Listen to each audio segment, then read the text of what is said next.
హరే కృష్ణ. 6వ అధ్యాయం 6వ శ్లోకం.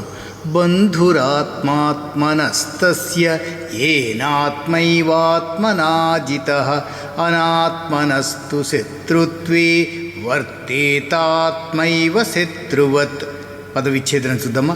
బంధువు మిత్రుడు, ఆత్మ మనస్సు, ఆత్మనః వ్యక్తికి, తస్య అతని, ఏన ఎవరి చేతనైతే, ఆత్మ మనస్సు, ఏవ ఖచ్చితంగా, ఆత్మనా ఆ వ్యక్తికి, జితః జయించి, అనాత్మనః నిగ్రహింపబడని మనస్సు గలవారికి, తు కానీ, శత్రువే శత్రువుకి, వర్తతే ఉండును, ఆత్మ ఏవ మనస్సే శత్రువత్ శత్రువులాగా. దీని భావార్థం ఎలా ఉంటుందంటే, మనస్సుని జయించిన వారికి అది వారి మిత్రుడు, అలా చేయని వారికి మనస్సు ఒక శత్రువులాగా పరిగణిస్తుంది, పనిచేస్తుంది.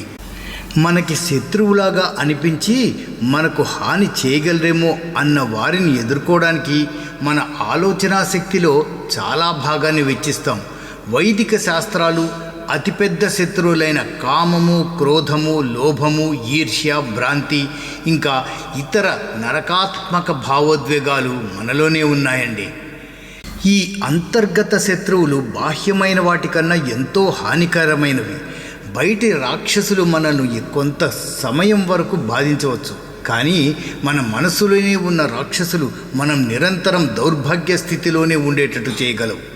సర్వము అనుకూలంగా ఉండి కూడా తన మనస్సు వలన మానసికంగా కృంగి ద్వేషము, ఆందోళన, వ్యాకులత, ఒత్తిడి వంటి వాటికి దౌర్భాగ్యమైన జీవితం గడిపిన ఎందరో మనకి తెలుసు.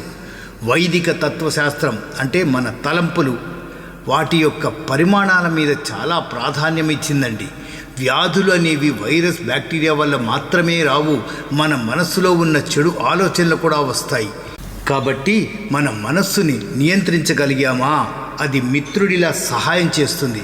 అదే నియంత్రించలేకపోయామా, మన మనసే శత్రువులా మారి మనల్ని కష్టాలు పాలు చేస్తుంది. శ్లోకం ఒకసారి చూద్దామా. బంధురాత్మాత్మనస్తస్య ఏనాత్మైవాత్మనా జితః అనాత్మనస్తు శత్రుత్వే వర్తేతాత్మైవ శత్రువత్. హరే కృష్ణ.